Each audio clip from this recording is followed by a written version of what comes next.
tell me, can you hear me? Yes. Okay. Okay. So I'm sure that you've all seen this flyer for our event at this point. And I have to tell you, when I first saw this flyer, because we were working on it, sort of looked at it several times before it was complete, I hated this picture of Gary Tillman. And I hated it because it was so clear that he was sick and that he was tired. If you look at the picture of his skin and his eyes, it's clear that he had very little time. But then, the more I saw it, because his wife uses this picture as well to announce sort of the developments that have followed after his death, I came to realize why it was important, which was that he is sick and he is tired. But it's just so clear that all of that just affirms how important it was to continue to have a sense of vision. And so I, in many ways, see what we're doing today as trying to figure out what he was looking at in this picture, at what he was gazing. Because in many ways, as anybody who had the pleasure of meeting Gary knows, he was a really visionary and bold person, and he would want us to see, he would want to see us continuing this work. But it's funny because this has been hanging up in the department where I work, so I keep walking by it. And it's funny to see an image of somebody who's become an elder. So you look at them, they look back at you. But the thing that always inspired me most about Gary was that he always had the sense that you needed to try to be really smart and that you needed to try to be incredibly courageous. And that it was never enough to be one of those things, that you had to be both. And that's hard. But he exemplified it so well. So, sorry. I haven't talked about Gary in public since he died, so it's very hard to do. But anyway, I'm going to talk briefly today about the research and conclusions that I drew in my first book, which was an exploration of the struggles over community-controlled schooling in Ocean Hill, Brownsville, Brooklyn in the late 60s. I'm just curious, how many of you have heard of those conflicts before? Okay, terrific. I'm never sure, because there's a real generational divide in knowledge about these kinds of things. And the other reason I ask is, I'm the daughter of South African Jews who moved to Chicago. Can you slow down just about Sure. 10 miles an hour? 10 miles an hour. Okay, I'll try. Tell me if I'm revving back up. Okay. And louder. Okay. Stay to the mic. More into the mic. Yes. Okay. So I hadn't heard about these events because I'm the daughter of South African Jews who moved to the Midwest, and as other Chicagoans know, New York isn't the center of the world for everyone on Earth. And, there are other places where events unfolding in New York doesn't mean that the world is unfolding with them. Okay. And so I actually learned about these conflicts through one of Julius Lester's many autobiographies, the one called Love Song, Becoming a Jew.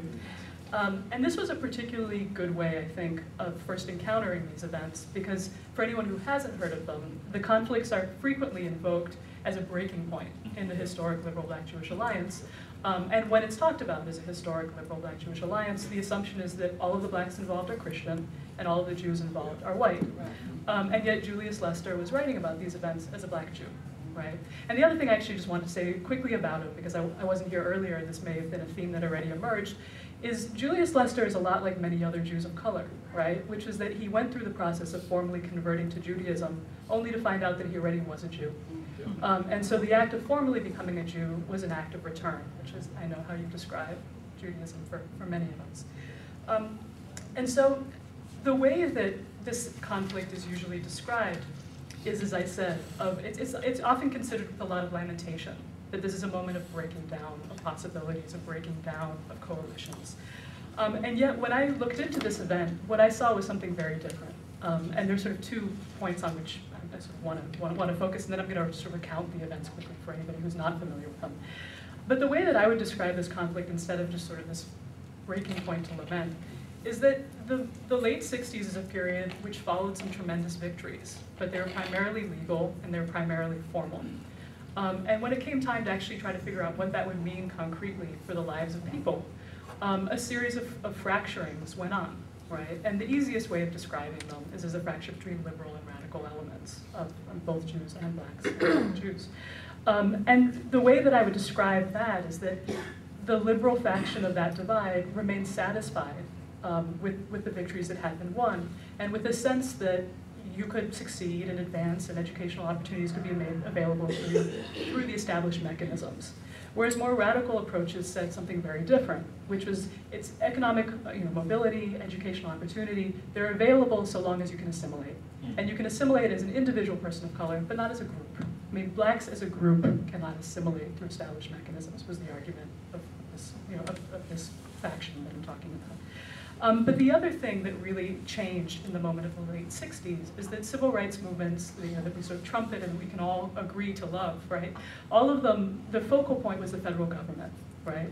And what began to change in the late 60s was, okay, we've accomplished these legal reforms, what are they going to mean for us? And it meant turning to the question of power, right? But in the context of New York City, and especially New York City public schools, when you looked at the face of power, it was often a white Jewish face, right?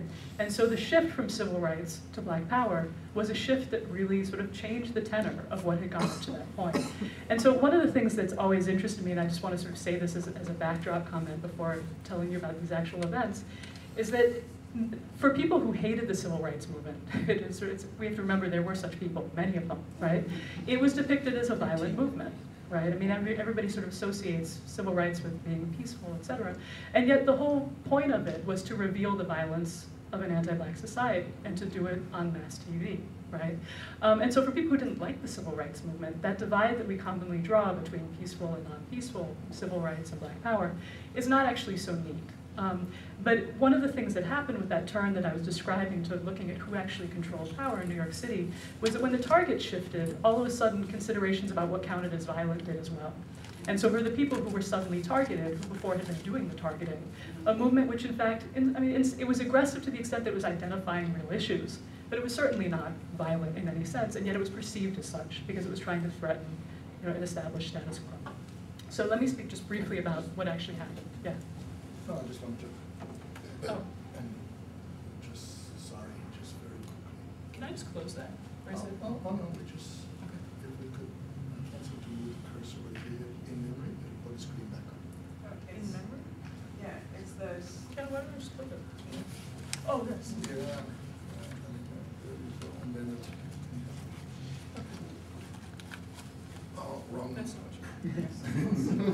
Oh, the flyer. The flyer, yeah, symposium flyers. There we go, great, okay. But we should do a full screen. How do you do a full screen? View. View. Okay. Oh, I see. There we go. There we go. Thank you, So can and make sure I nice second. and loud. Okay. All right. So it's good to have something coming up from my husband. So the backdrop for the struggle over community-controlled schooling, which is worth bearing in mind because it's often forgotten, was the racially segregated public school system of New York City, right? And between 1960 and 1965, there have been at least 3 separate deliberate attempts to desegregate the New York City public school system as a whole. This is a massive school system, which is sort of worth bearing in mind.